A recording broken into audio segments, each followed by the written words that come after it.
don't follow the money, don't chase the material things. Just follow your passion. And if you follow your passion, everything else will come.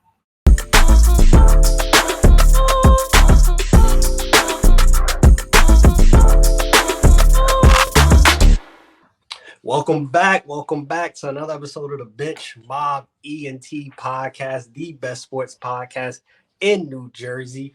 We have a special guest on tonight for you guys, none other than Garry Linton, the skills trainer, skills specialist, father, husband, basketball enthusiast, basketball extraordinaire. Trust me, if you go follow the page after this, he even breaks down different moves and the hand placement. You'll learn a lot following his page. Thank you for hopping on with us tonight. How are you doing? My man, I appreciate it. First of all, thank you for having me because I know you're doing big things. So just being a guest here is man, it's a blessing. So I appreciate you having me. I appreciate you hopping on. You're doing big things. I love your page. I love Appreciate everything it. you do. I love how you break it down. I love the advice that you give to parents, advice that you give to students. Mm-hmm. We're going to definitely tap into that for sure. Before we get into it, y'all know we got some house rules. Hit the follow button, subscribe, rate us, and share. You can share it with your mom, your uncle, your dad, your dog. You can share it with your baby moms, even if y'all don't talk. It's going to be some good content right here. I want to start off with this one. When did your love, personally, when did that start for basketball?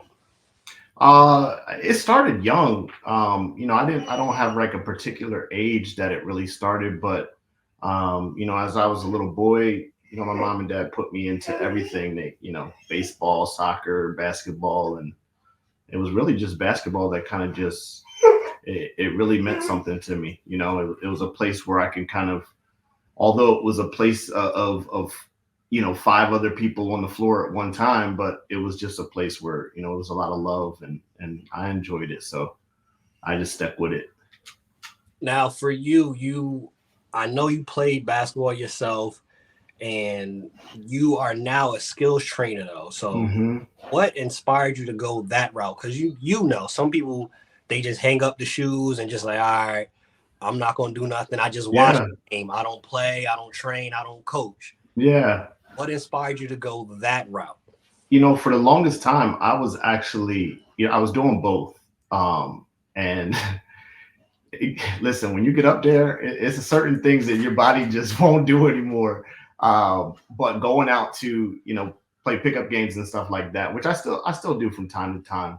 Not as much as I like to, but it was like grown men just out there arguing and, trying to referee the game. And I'm just like, listen, I got to be to work in the morning. Y'all playing hack-a-shack. And so, for the longest time I did both, but, I kind of scaled back on my personal time and just kind of left it up to, working with the kids. And it's been love ever since, man. I definitely enjoy it. It's definitely different from actually, playing, but you kind of at the same time, you kind of get to live again through them. You know what I mean? Nah, that's dope. I've definitely been there. Like, as you get older, ain't nobody got time for the back and forth. Right. LA Fitness superstar. Yeah. People that's like, yo, I'm gonna go to the car and get the Yep. Yeah, no, it's definitely different. So, we definitely had to scale back on that part. But I do try to do it as much as possible. Even though it's been a while, I do want to get back into it just from, just staying in shape. That's what it really is for me at this point. It's just kind of keeping in shape with it.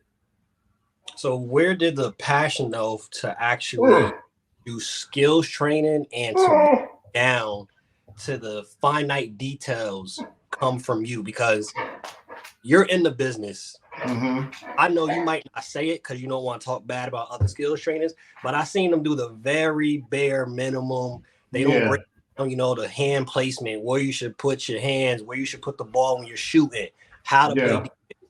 Again, check out his page. You break down all of that. Where did that passion for detail to get better as a skill trainer and for your clients come from? So really, it really just came from well, I used to coach AAU, which is listen, I started when my kids were young. I was that dad that was like, listen, I just want to be a fan. I just want to be in the stands, just cheering. But ultimately, what I learned is I felt like I was doing them a disservice and their peers because I'd sit in their practices and it would be like, okay, let's play knockout. Which, listen, I get it, it's fun, but at the same time, I want them to learn something. I want it. You can still have fun and still learn. Do you know what I mean? So, um, at that point, it was like I started with my kids, but then as I started coaching, I was really doing skills training. I just didn't know what it was called.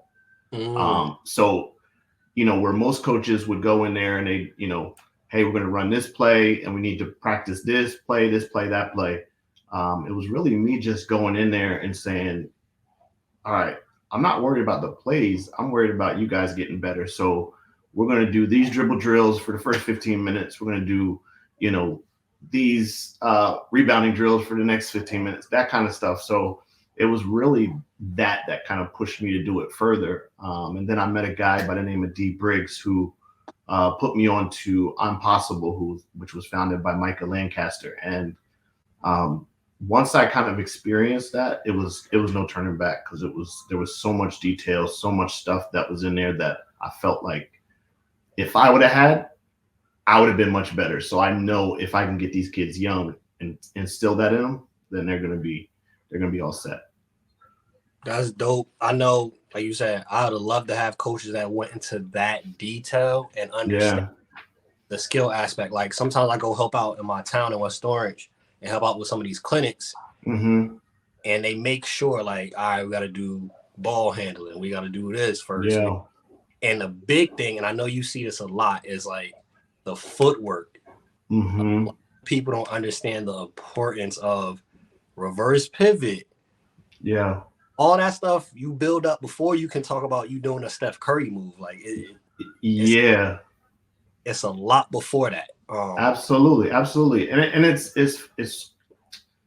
once you get an opportunity to kind of dive into this skill enhancement or skills training, like you start to learn that you're not limited to just the things you see, um, just a crossover. How many different crossovers are there? How many different hesitations are there? There's just so many details in it that you kind of expand the game, and it just becomes a lot, not a lot better for a lot better for the kids, but also just it just becomes more enjoyable, right? When you can just break down all of the different things. Now, there's a curse side of that, which is I can't watch regular games without kind of like seeing it this way, but I enjoy it overall. For you, in your opinion, right? Being that you have a lot of experience in it, you've had the coaching side, the training Hmm. side, the playing side, and the parent side of actually being a parent of children that play the sport. When would you say is like the best time to start transitioning over from all right, we're just having fun to the skills aspect? Because we've had on Brevin Knight, and Brevin Knight mentioned like you got to have that balance of Hmm. skill, but also playing in the game. Yeah. But when would you say is the right time to start that?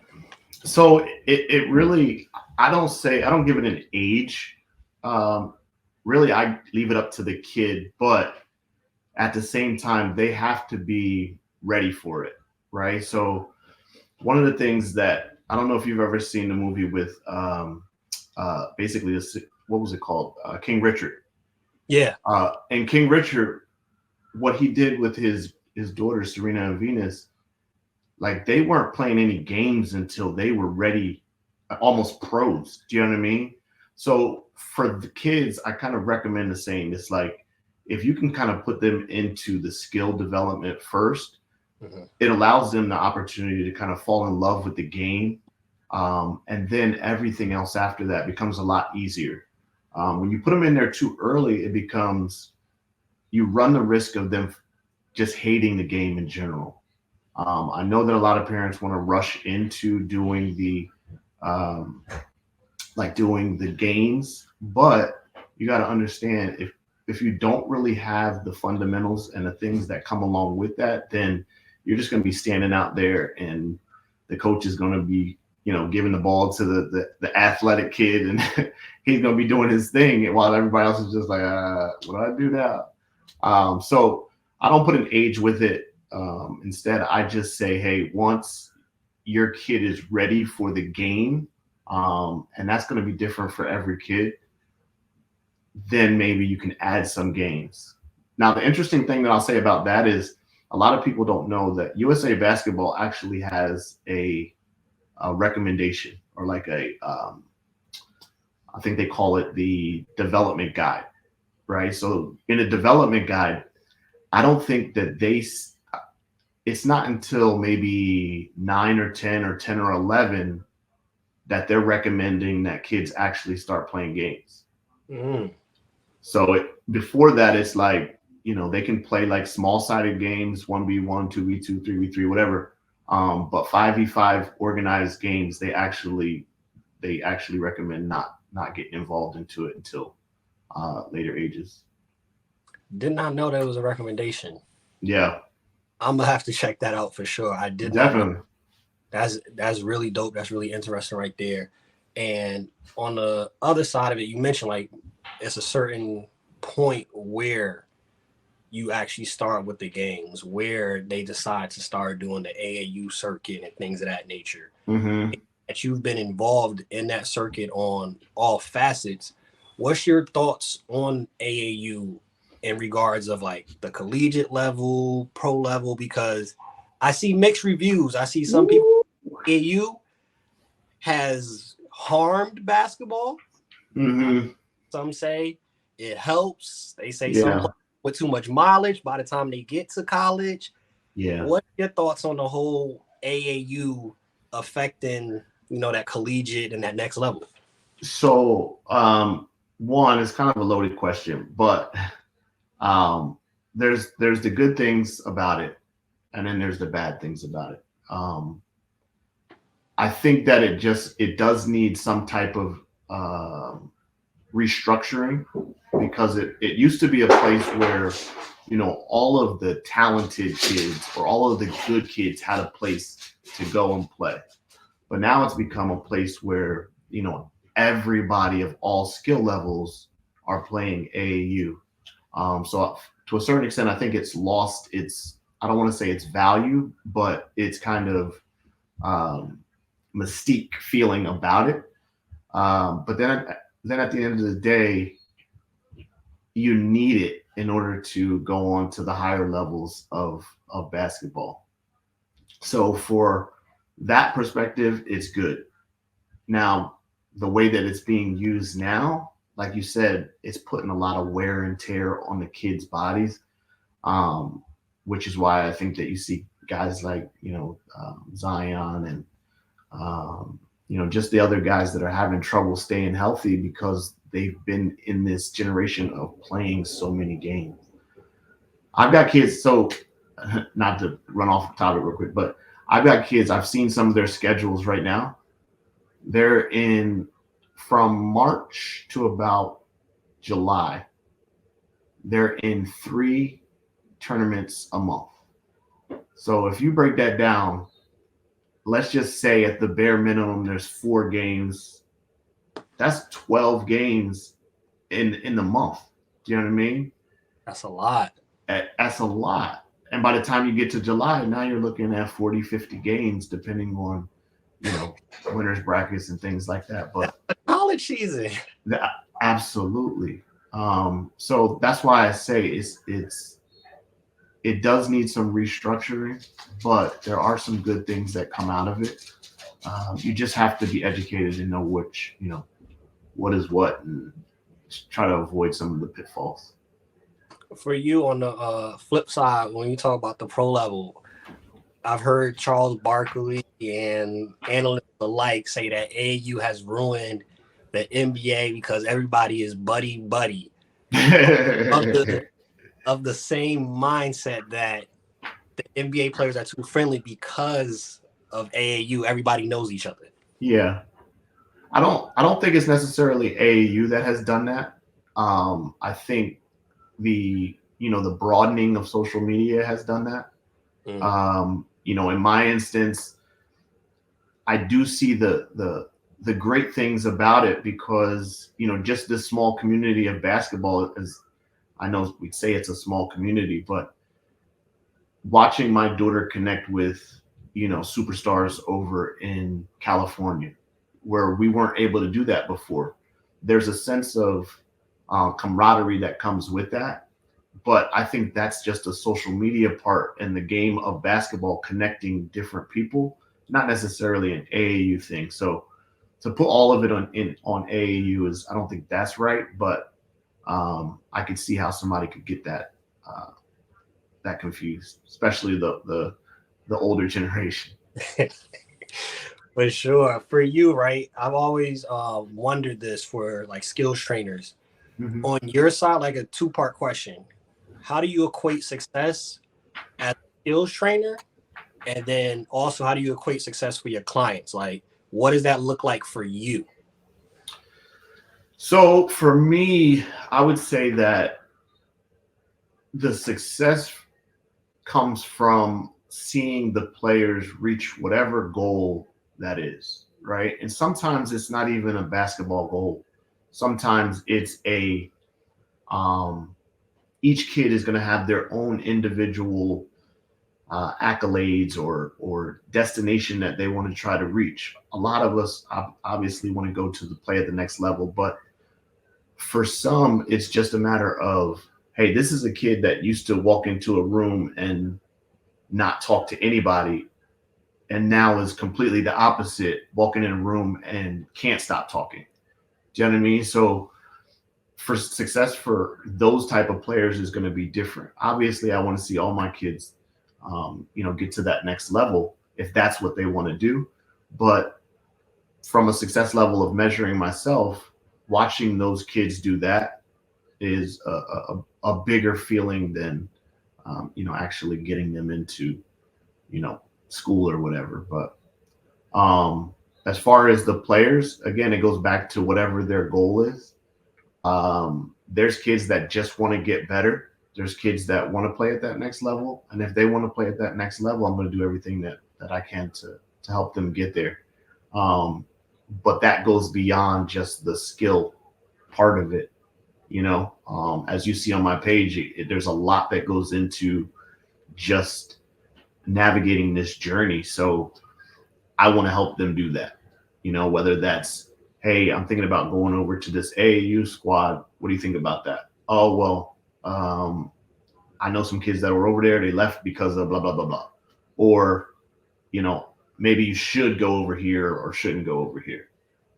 That's why I kind of try to stay neutral in all of the AAUs and middle schools and high schools. And, I love working with all the different coaches, but as far as, being favorite to any, that's not my thing. I think from what I just heard too, like the best skill trainers, the best coaches are more than that. You Mm-hmm. become, in some cases, you become father figure. In some cases, you become counselor. You Yeah. become wise, wise advice. I'm just somebody to talk to about everything outside of the game. Yeah.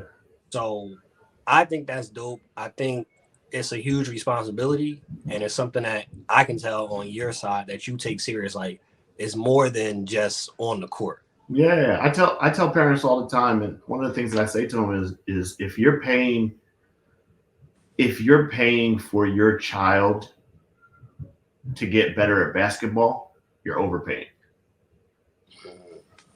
because it needs to be more than that. Like this game of basketball and just sports in general, they teach us life lessons. So ultimately, I would love for every coach or trainer to fit that mold, but the truth is, it's not reality. But for me, I think that's the biggest thing for me is how can how can I help you navigate this journey, but then also learn all the things about life? And my goal has, I can't say it's really a goal, but, um, once players leave my program, I want to get that invitation back to their wedding. Do you know what I mean? That's the type of connection and bond that I want to have with the players and their families, just making sure that their basketball journey is straight and then their life is straight. Hey, my child decides want to play, he gonna be going. He gonna see Garry Linton for sure. Because that's how it should be. And some Yeah. of my best relationships have been made through basketball, been made with coaches. Like Mm-hmm. I train sometimes back in my town, and that's literally just relationships with coaches. Hey, how you been? How's Mm-hmm. the family? Those I think are the best, and that's where you could kind of have that collaborative success because I know this person cares about me besides basketball. Yeah. Yeah. No, I Here would. for 50 and you had a double. How you did your homework? And that's exactly what it is when they come in. It's always that, making sure that their grades are straight, making sure that mentally they're good. I remember one time, it was early on in my skills training career, if you want to call it that. I had a session one time, and I won't get too detailed with the story, but there was, one of the players had come in, and you could just see on their face that they were just distraught. They weren't in the skills. Their focus wasn't there. You know what I mean? Um, so I asked one time, like, hey, everything is good, and they just kind of, yeah, whatever. Nothing changed. So I asked again, hey, everything is good, and finally they were just like, no, it's not. Um, and I remember kind of like there were other people in that group, and I said, listen, I want you guys to work on this, and we're just going to sit down and talk. So I took them to the side, and that moment really changed my life because that was the moment that told me, okay, yes, you are a basketball trainer, but this is the vehicle for you to make an impact. Do you know what I mean? So as much as I love this basketball and this skills training, it's really the vehicle for just making a bigger impact. Basketball, they say it'll take you a bunch of places, Mm-hmm. a lot of situations. We're Mm-hmm. gonna get to later about life lessons like basketball and sports in general. Mm-hmm. If you really pay attention, it's stuff that you learn for life Yeah, when you play sports, whether good, bad, or indifferent. It's stuff that you learn for life for sure. absolutely. You mentioned one of the players, like, it brings joy to you when you can see a player that wasn't talking as much, but now they're Mm-hmm. talkative and they're comfortable in their skin. For you, what would you say is like one of the best ways for a player to build confidence on and off the court? So that's actually a good question, and that's probably one of the biggest things that we get when parents come in. It's hey, my son or daughter doesn't have any confidence. They don't, they look scared. They're fearing to make the mistakes, whatever. But I think it's a multitude of things to kind of help them do it. And I came across this formula. I think some sports professor somewhere came across it, but I was already doing it. But then when I saw it, it kind of made sense. So basically, it's taking um, the knowledge that you have and giving the kids that knowledge, or the players, whoever you're working with, giving them that knowledge. Now, with that knowledge, they have to kind of go ahead and rep it out. But as they rep it out, they have to kind of visualize and see themselves actually getting better in doing it.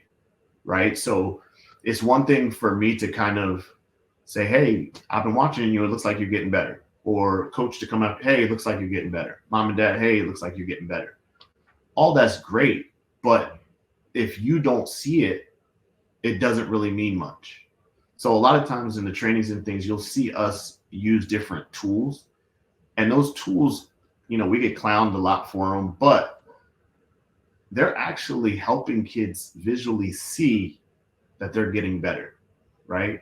So, we take a tennis ball and first day they come in and maybe they're, trying to bounce it and do a crossover at the same time. Well, 5 weeks later, they weren't able to do it on day one, but now they're able to do it on, week 5. That to them says, oh, okay, I got it. And that's what it really, for me, that's one of the keys to building that confidence. So you have to have the knowledge, you have to have the reps that go into it, but there has to be some kind of, it doesn't have to be visual, but there has to be some type of measurement that I am getting better, and they can understand that. And then once you have some of those key ingredients, then you start to see some confidence growth, and that's really what it boils down to.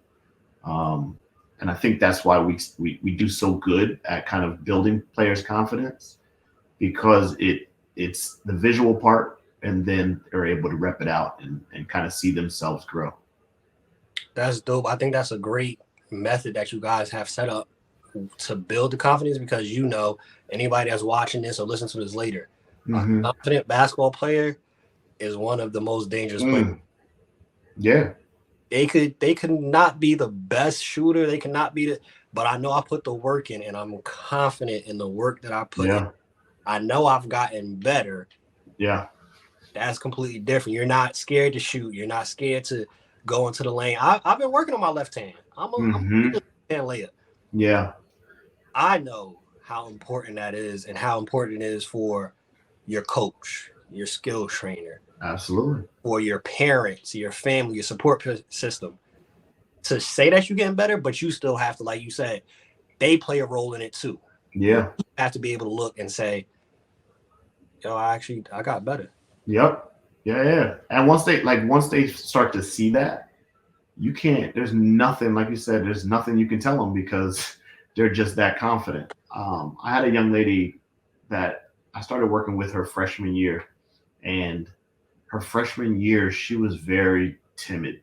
Like, if you saw videos, which I have, of her just kind of going through some of the trainings, it was literally like bouncy, bouncy, bouncy. And she was struggling with some of that stuff.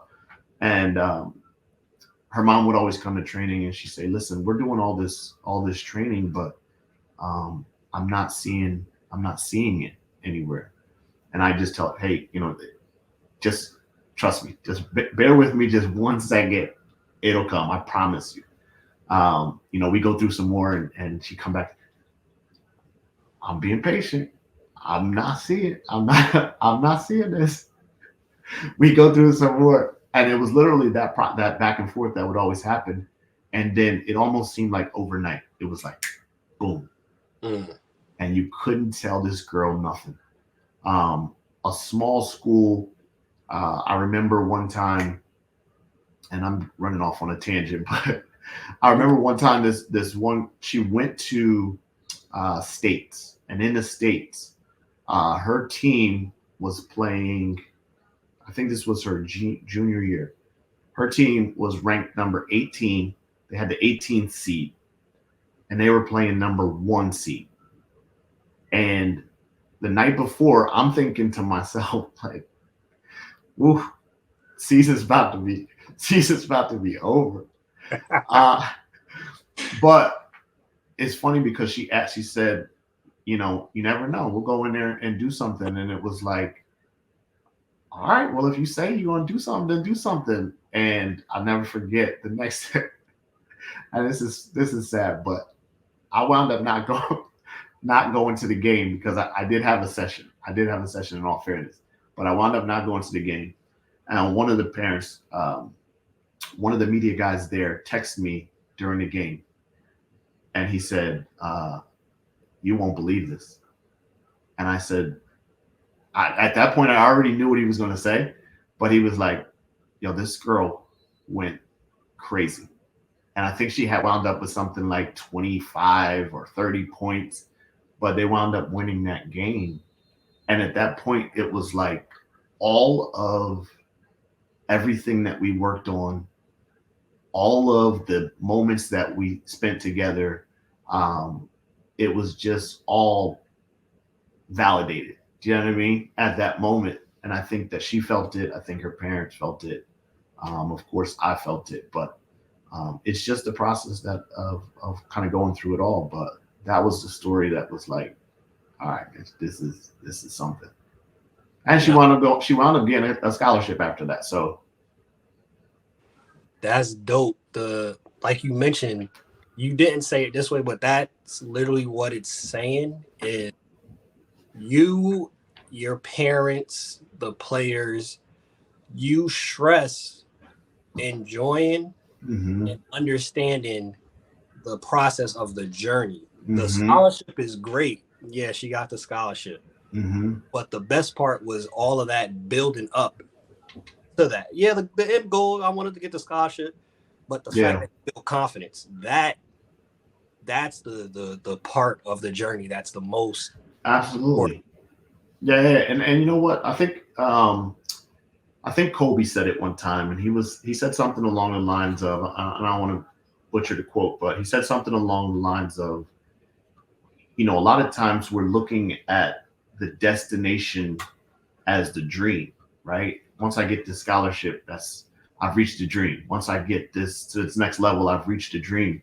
But in reality, what it becomes is you're living the dream as you go through the journey, right? It's not the destination that's the dream. It's the whole journey that's the dream.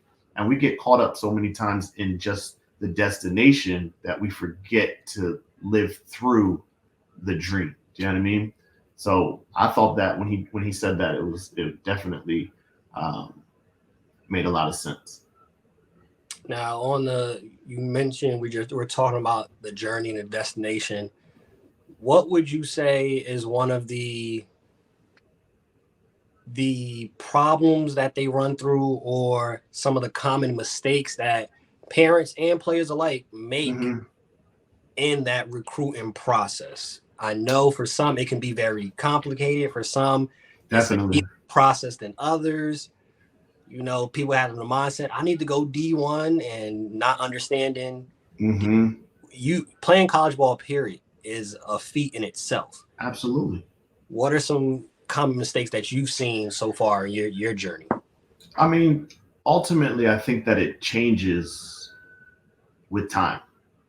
Um, the biggest thing right now is, let me back up a little bit. It was getting a scholarship was hard enough, right? You had to get the attention of these college coaches, um, and that was the hardest thing. But now, as you know, the transfer portal is just bananas, right?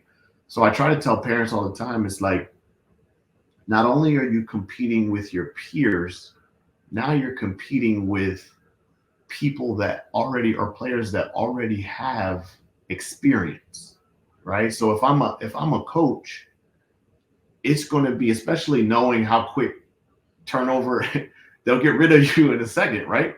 So if I know that and I know my time is limited, it's going to be difficult for me to go out and get somebody without college experience that knows how to um, the daily, grind, the daily schedule of balancing school and being a student athlete. Um, Getting somebody that does not have that experience is almost, why would I do that as a coach? Do you know what I mean? So as a parent, you have to understand you've got to stand out. So I would say one of the mistakes that a lot of parents make is, one, they rely on their coach, whether it's high school or AAU, to do the work for them, right? Um, when that's not really the case, the parents have to do the work too. I think that maybe they start a little bit too late in the process, especially again with this transfer portal. And I would say, um, lastly, just not being not taking the time to educate themselves on all the things that are out there, uh, and to know whether or not they're making the mistakes, right? So it's one thing to just listen to somebody else or base your navigation on what somebody else did, but it's up to you to kind of educate yourself too. So that way you have a better opportunity to maximize what you do have in front of That's a lot of gems right there. A lot of you. yeah. Hopefully, parents that's watching this, kids that's watching this, Yeah. some of that information and knowledge. And again, I'm gonna keep saying it. If you follow his page, I know there's a podcast that they already have this slogan, $1 million worth of game, but it's $1 million worth of game over Hmm. on his Instagram page with a lot of knowledge, a lot of good conversation on multiple facets of basketball and just life in general. Yeah. You mentioned we're talking about the college experience and getting there and playing college ball. You have an actual daughter that actually is playing on the highest level and is actually doing well. For Yeah. you, how did that make you feel as a parent? And how is that being that you coach and you train? Yeah. Do you still give your input on, hey, you could have did this better, or do you just kind of you have a hands-off approach now that she's at the collegiate level? So I would say, first of all, as far as the feeling, it's like, again, me, it's great, right? It's great that she gets to live her dream of playing at that next level. But for me and my wife, it was more or less like, have you seen the cost of college these days? do Yes. you do you know what I mean? So um it's almost like, hey, how can we help you get this head start, right? Because I mean, I know people my age that are, still paying off their student debt, and it's like we have to find a way to kind of help you get this head start in life. And for us, that was a real motivating factor. Um, but for her, it was, kind of living that dream, or reaching that dream. So the feeling of knowing that she'll be able to graduate with no student debt, that's the thing that's most important, or that's the thing that kind of makes my wife and I kind of really feel it. But as far as kind of like just watching her go through it, it's a joy. There's a lot of things that um, I don't think a lot of parents take into account. Is we hear the expression all the time that basketball will take you places. Basketball will take you places. And to watch her live her life and live her dream through this is just, it's indescribable. This past summer, the team went to Greece. How many kids get an opportunity to go to Greece?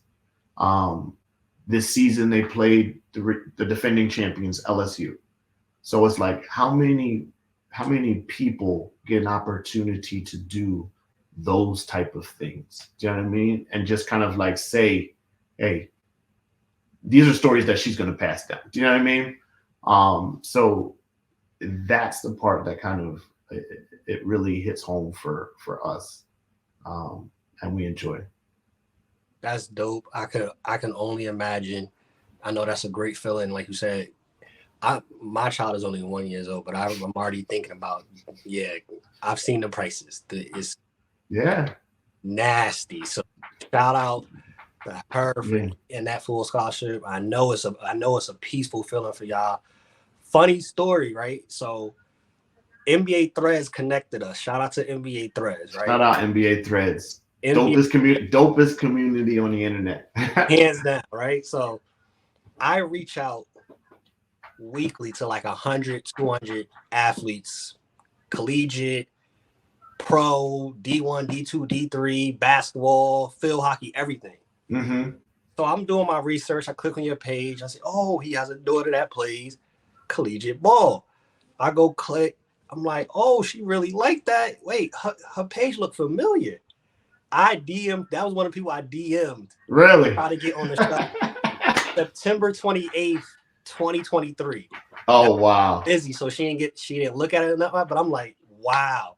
It's Oh, full we can. circle. Like I'm interviewing her pops, Yeah, and I remember seeing her. She came on my timeline. I'm like, oh, she like that. And I yeah. see them athletes all the time, like, hey, we'd love to have you on the podcast.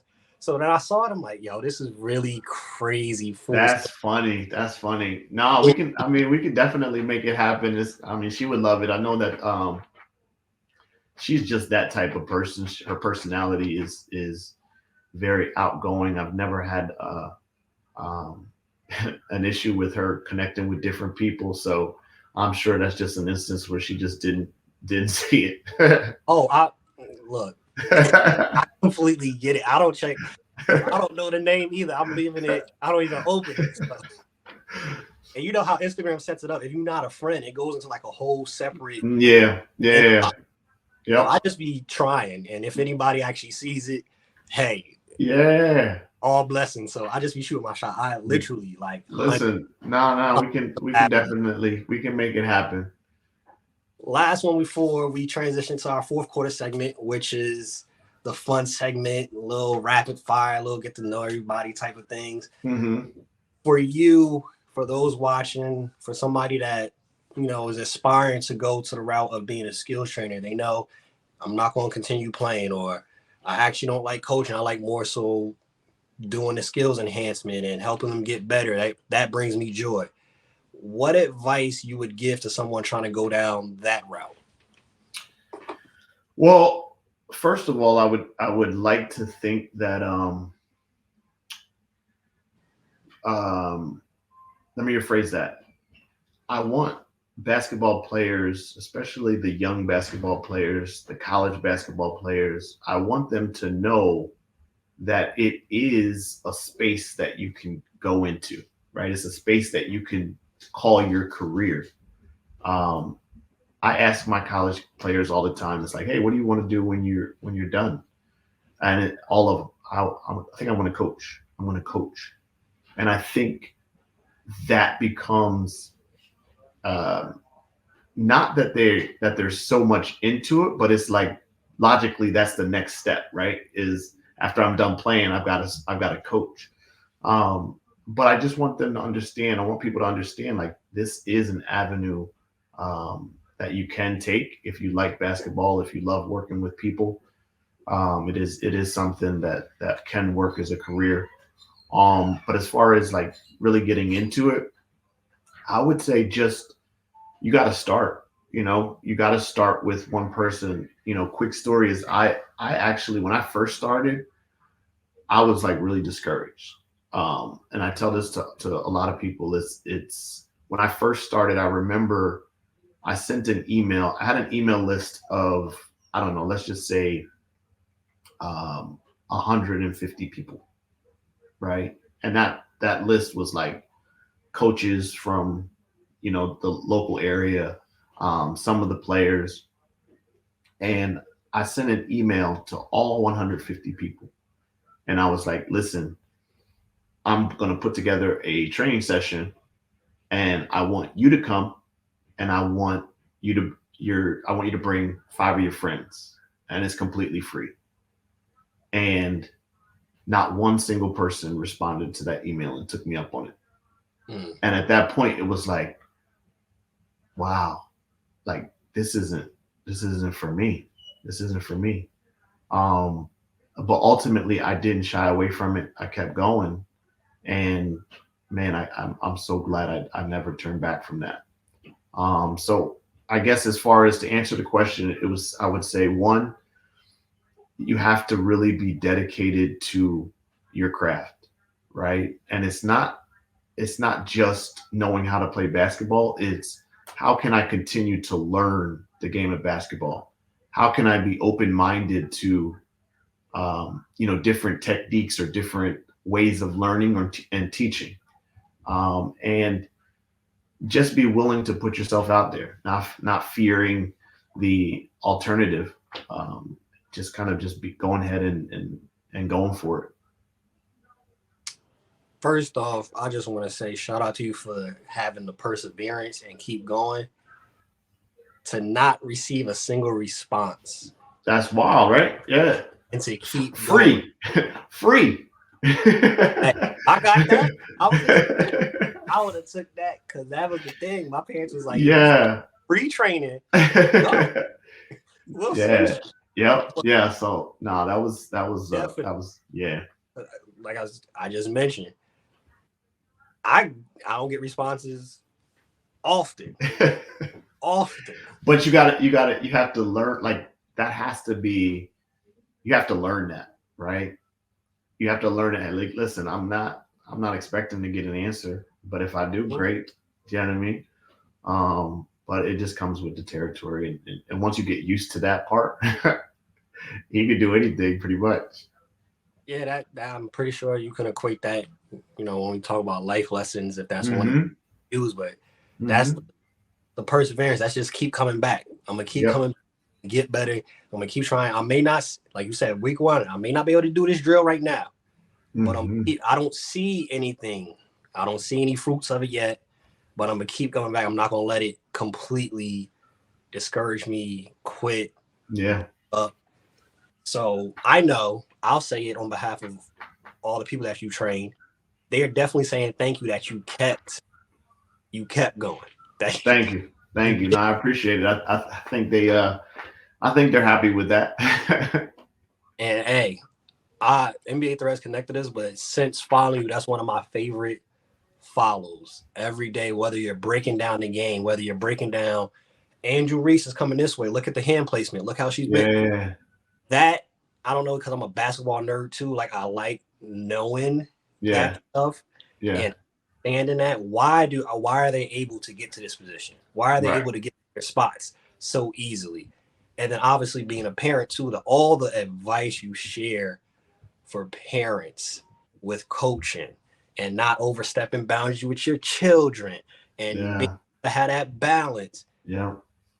I thank you. That's one of my favorite follows Appreciate it. on Instagram. So Appreciate it. I know anybody that follows, and I know any of your kids, the parents, I know they are extremely thankful. Again, this is about my fifth time saying it. You know it's gonna be in the description.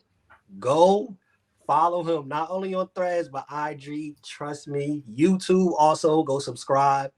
You're going to love it. He got a YouTube Appreciate video it. breaking down the yeah, definitely Appreciate it. description. And we got an app. I got an app coming too. So Oh, perfect. shameless plug. Oh, shameless plug indeed. Yeah. Definitely. No, but real quick before we get, before we go into the next segment, I wanted to give you your flowers too because, obviously, like you said, NBA Threads connected us, dope community. But as I learn more and more about what you're doing, like I was intrigued by, at the time, I think it was like 200 and some episodes. Is that right? Like we up there.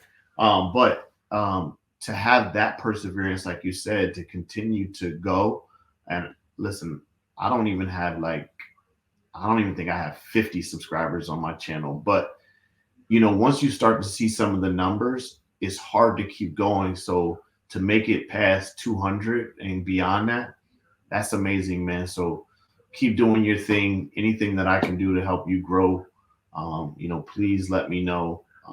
And everybody else, make sure that you're subscribing to the channel and paying attention to what this man is doing because he's doing big things. So keep going.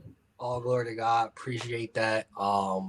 Definitely appreciate you hopping on.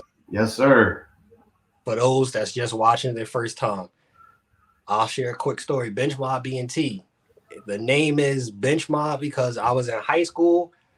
Me and my boys was on the bench, and we said we could bring value to the team also. Yes. Just because we was on the bench did not mean that we didn't have any value. Yep. Started a podcast, same type of mindset. Me and my boys, hey, just because we not on ESPN, we not Skip, we not Shannon, we not Steve, Mm-hmm. doesn't mean that we don't know and can't engage in this sports conversation. Absolutely. When I have guests on, this is why I reach out to literally, of course, I love to have Bron on, but I will reach out to any and every athlete because they at D3, just because they play softball, just because they're playing bowling, they have a story to tell too. Absolutely. They have Absolutely. value too. They may not have the 1 million followers. They may not end up on Sports Center top 10, but they have value too. So that's Absolutely. part of the podcast. That's why I continue going. I love telling people stories and getting the information out, which is why I was ecstatic that you actually said yes, because you have such a great story. You have such a great Appreciate it. and where you're sharing, motivating, inspiring stories and knowledge to help Yeah. be better. So I'm trying, man. It's really just it's really not. I like to think that I'm just kind of sharing what I've gone through. But I know what it felt like when I was going through it. So it's like, why not? You know? hey, we're gonna transition, but that's again, that's dope because a lot of people may go through something and they don't share it, especially Yep. in the social media area. They might want to just keep it in. If I interact with you, I see you in passing, I'll tell you. Mm-hmm. To be vulnerable and to share these stories and to share how to help parents, players alike, Yep. basketball journey, I think is huge, commendable. And when the app comes out, def let us know. Will do. We will share it. We'll definitely post it. All of that good stuff promoted. You know how I get down on threads. Appreciate it. Hey, there's a new episode out. Check it out. It don't have to be my stuff. It could be Yeah. anybody's stuff. Definitely sharing. So when it drop, trust and believe, we gonna let y'all know. We gonna share. Appreciate it. Appreciate it. Fourth quarter segment. Start off with this one. We ask every single guest. I'm a foodie. I love to eat. What is your favorite meal? What's your go-to thing to eat? Man, if I'm just having a day where I'm like craving something, I'll say there's two things, and they're probably like the two weirdest things. But I love I love the pancakes at Cracker Barrel. Okay. Cracker, the Cracker Barrel pancakes is, I don't know what they put in them. I don't know what they do, but it's on point. And then the strangest one, which is TGI Fridays, has a Jack Daniel. That's not strange. The Jack Daniel ribs. But here's why I say it's strange, because you could go to almost like a whole bunch of different places, and I feel like they got like maybe a little bit more meat on the bone. But again, I don't know what they put in these ribs, but them ribs is tough. As soon as you said Jack Daniels, I already knew. It could have been the ribs, the burger, the chicken. I already knew Yeah. it was slapping. So Yes, yes. So those are the two things that I'd say those are my go-to. I don't have them too often, but if I'm really really craving something, it's either that for breakfast or the ribs for dinner. yeah, nah, I'm gonna have to talk to my wife. I'm in a Cracker Barrel in a minute. So Listen, mama's pancakes, mama's pancakes. go have to check that out for sure. You are a married man, and I love that. I'm married, but I'm young in the game. Yeah, This is a personal question. If anybody takes anything from it, cool. But this is just me being selfish with my question. sure. Any tips, advice on married life? I think it's almost like anything, right? So there's not a destination to it, right? A lot of people think, okay, once I get married, I've reached a destination. No, it's a journey. It's a journey, and just like any journey, it takes a lot of work. There's going to be things where you kind of got to take a reset and kind of just find out, um, who you two are again. A lot of times, especially when you have younger kids, it's like the kids become uh, the focal point, and then we kind of got to put ourselves to the side. But you got to find that way to kind of reconnect and make sure that that's strong, because then everything else after that will be golden. So I say the advice is just to understand that it's a work in progress, um, just to continue to work at it, continue to uh, make sure that the two of you are on the same page, and and just continue to find that love. Sometimes you have to find it again and find it again and find it again, but um, that's a must. Gems. Get if you can, if you could pick, because I know it's a plethora of them. If you could pick three life lessons that you have learned from your basketball journey. So I think the biggest one is I think I heard Gary Vee say it one time, and he said, "Give without expectation." Mm. And when I started doing that, it was like one, it felt good, but then it also I felt free because I wasn't expecting anything in return, so I didn't kind of hold it against somebody to give me something back.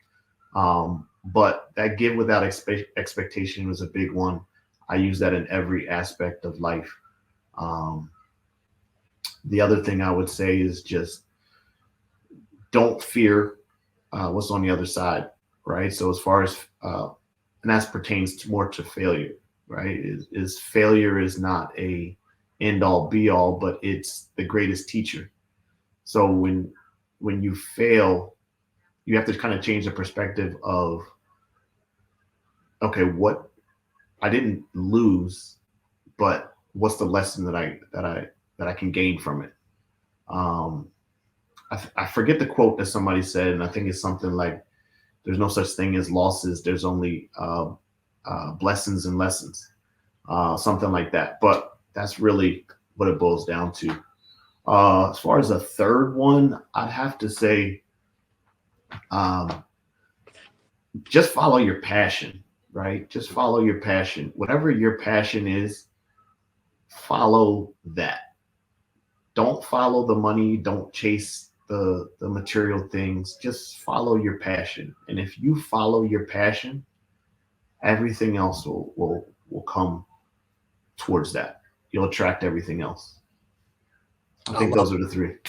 I love all three of those, and thanks for sharing them. I know you. I know we could have literally made a whole episode just on life lessons, but Of course. appreciate you sharing those. Of course.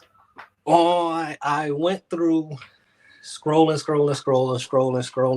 on your threads, Mm. scrolling, and I saw you did a bracket for Christmas movies. So it seems like you have a love on some level for movies. In Yeah. general, what would be your five favorite movies? Ah, five. I would say. Um, well, the first one would definitely be. Well, I wouldn't say definitely. No particular order. Mhm. Um, Home Alone is definitely just a movie that I gotta have. Especially around the time the Christmas time. Um, I love the Bad Boys series. Um, Bad Boys 1, 2, 3. I know a lot of people after one, a lot of people are like, I don't know about 2 and 3, but I love those series. I would say, uh, let me see. I would think that Pursuit of Happiness would be up there, Mm. um, and Hitch. For some reason, Will Smith and Kevin James. I don't know why, but that I like that movie. But that's four. I think those would probably be my go-tos if I'm having just a night where I can just kind of kick back and watch something. Um, I definitely would tune in to one of those probably. That's fire because Hitch is on my list too. Is that It's movie good.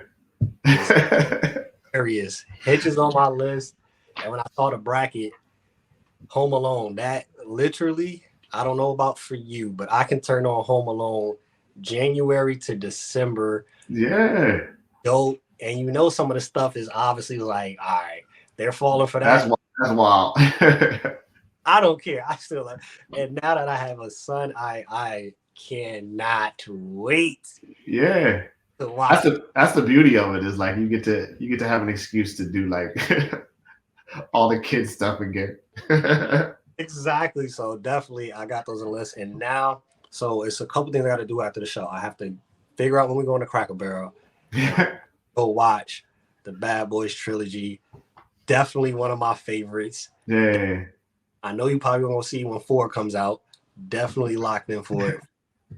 For sure. I'm a fan of the whole series 1, 2, and 3. Wait, I'm gonna interrupt you real quick, like, because this is funny. But do you have like, what's your, like, you scary movies? Do you do scary movies?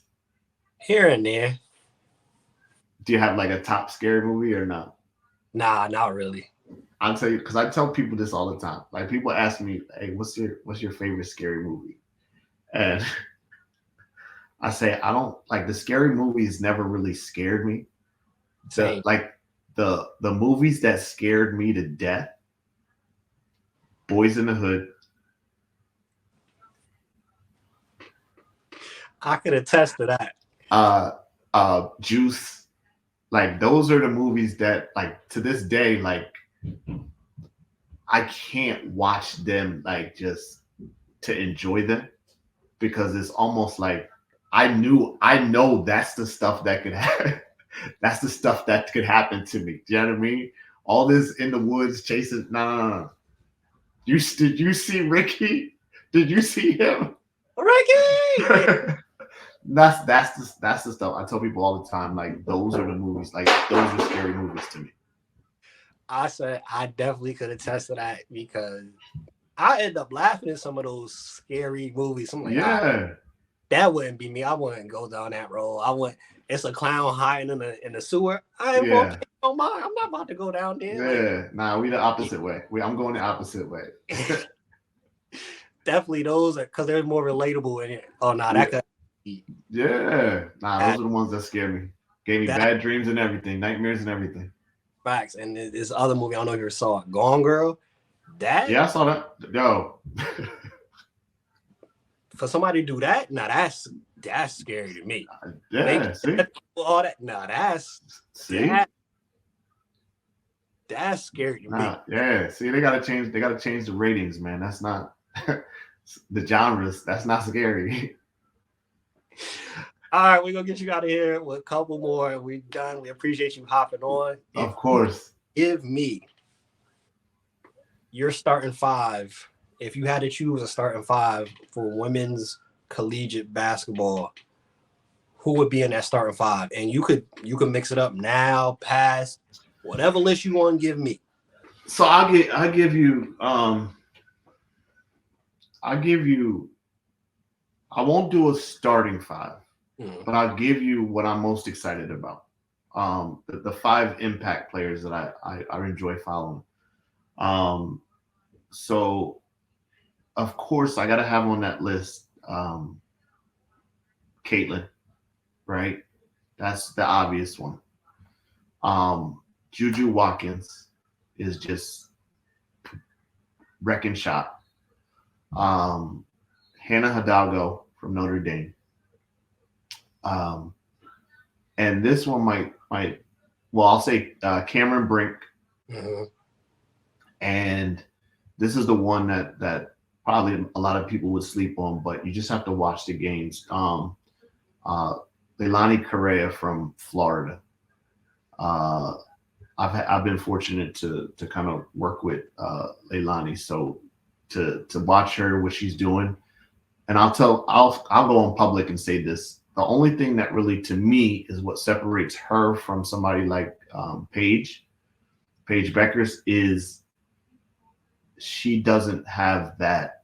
She's like behind the scenes a little bit, right? Mm-hmm. She doesn't have that upfront, social media attraction, as far as just kind of like, always in the camera type of thing. She does her thing and then kind of heads to the back. But I think those are the 5 that kind of really make an impact for me. And I can't wait to see what they continue to do, especially come tournament time. Solid list. I love every single player that you mentioned. I love where women's basketball is at in general. Oh, yes. The pro level. I had all my sisters, well, 2 of my sisters out of my 3 sisters, they all played basketball. Me and my pops coached them growing up. So I have an actual like true love for Yeah. basketball. For those that's watching that think, oh, he just jumping on it. My actual research paper that I'm doing now to graduate is on women's basketball. Like That's dope. literally. So I love where it's at. I love that we're having the conversations. I love that. Hmm. I love what we saw on All Star Weekend. To me, that was the best part of All Star Weekend. I Sabrina, agree. I agree. Steph, and I hope next year, like they said, it talks of you add Caitlin, Sabrina against Steph and Dame. Whatever you want to do to Yeah, make. I think the women's game is only going up from here, even the more. Like I agree. I agree. It's been, I gotta be honest. I was one of those guys that kind of like when I was younger, I never got into the girls' game. Um, when I had my daughter, that's when I kind of picked up the respect and I won't say the respect because I've always respected it, but I've picked up a love for it because it was something that we could bond over, but it was also something I felt like was really pure about the game. So just watching it and watching it grow has been amazing. I am I'm doing all that I can to kind of push that game forward from the women's side. So man, it's just been an awesome journey to watch that grow, like you said, and I look forward to seeing it being much bigger than it is now. definitely, and we know it's definitely going to happen. It's going towards the right direction. Yep. Last one before we get you out of here. I think Hmm. it would be remiss to not ask this question, being that you are a skills aficionado, that Hmm. you're a master of skill on the basketball court and breaking it down in the detail. Who would you say right now that you see are the top five? Well, your favorite five, I should say, skill Hmm. players in the NBA. So I would say, as far as skills go, you definitely got to have Kyrie. Kyrie is one of the most skilled um, players from just the way that he's able to finish, knowing the different angles that the basketball needs to hit the backboard, and knowing the different, his footwork is immaculate. Um, just all around has just a number of skills that I don't know that we can say that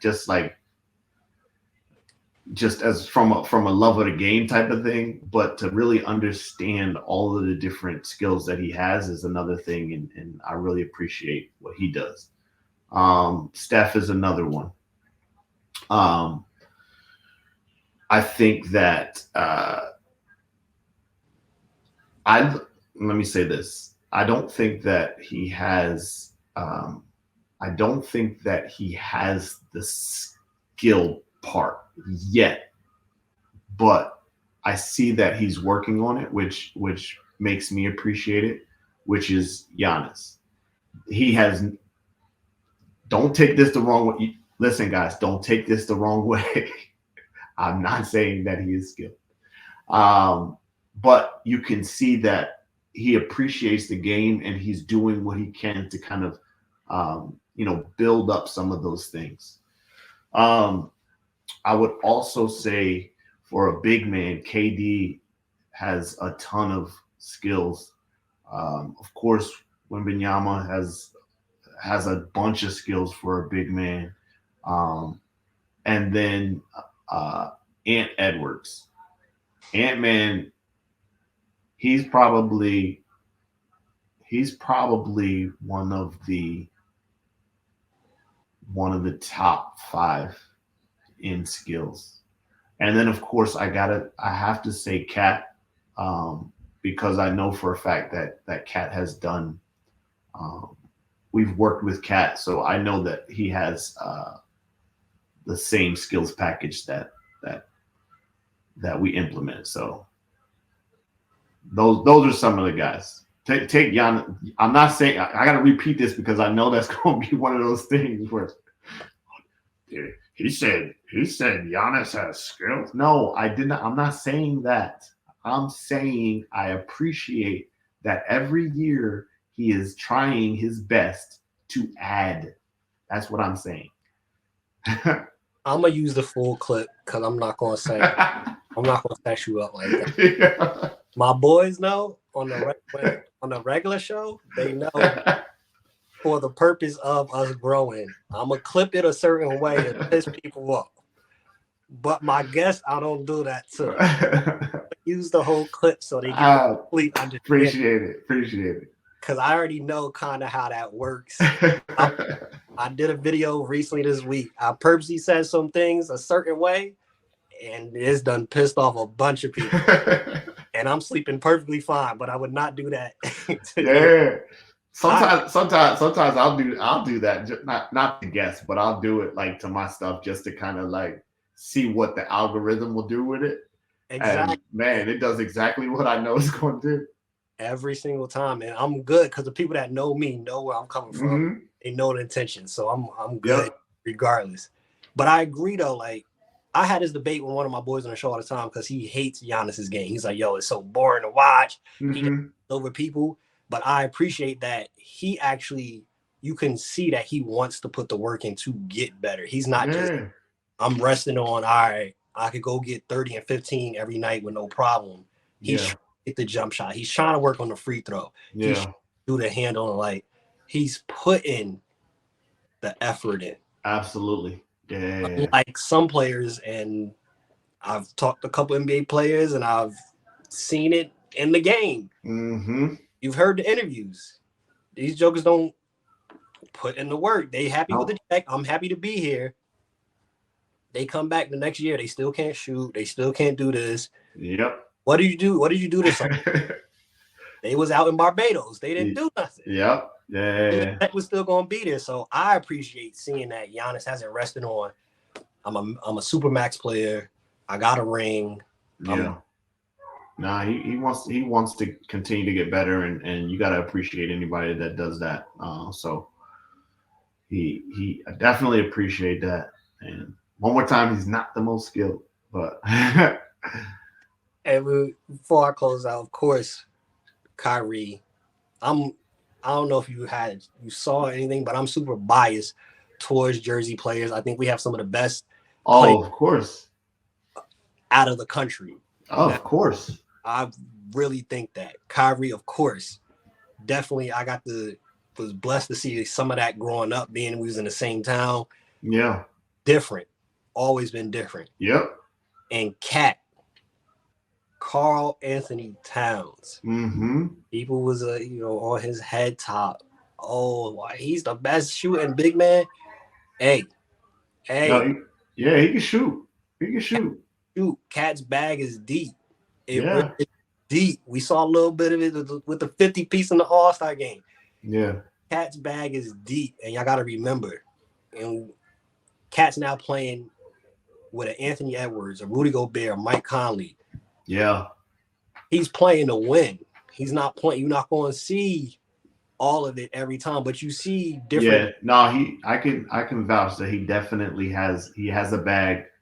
If he needed to use that bag, he could go into it. Quick funny story is when my daughter was playing AAU, she was teammates with a good family friend of theirs. So I remember there was one time he pulled up to one of the games. Him and his dad came to the game, and my daughter wound up balling out. Like I don't know what she did, but she balled out. Long story short, he went back to another coach. I think he was in town doing some, just some work while he had a break or something. But him and his dad wound up telling this coach about my daughter. And we wound up getting a visit based on the conversation that they had with that coach. So I'll always appreciate that part. And again, we've had an opportunity to work with him, so it's all love on that side. But that's what I'm most appreciative of is him remembering that enough to kind of put that word out there. So definitely appreciate that. Hey, from the outside looking in, Cat, from what I've seen, definitely seems like a solid human being. Yeah. Definitely prayers out to him, even now, still everything that he went through during that time, like, and to still be able to play ball. You have posts talking about mental health. Yeah. To be able to still go out there and perform at a high level. Yeah. And performing at a high level now where you're in the conversation to be getting a championship. And to not be able to, have those family members there, Yeah. which still perform that way, always have the respect for Cat. And again, I'm biased. Jersey, Jersey all day. So What they say, basketball needs Jersey, right? basketball needs New Jersey every day. But y'all know the vibes. If you stay ready, you don't gotta get ready. Bench Mob, we out. Yes, yes, sir.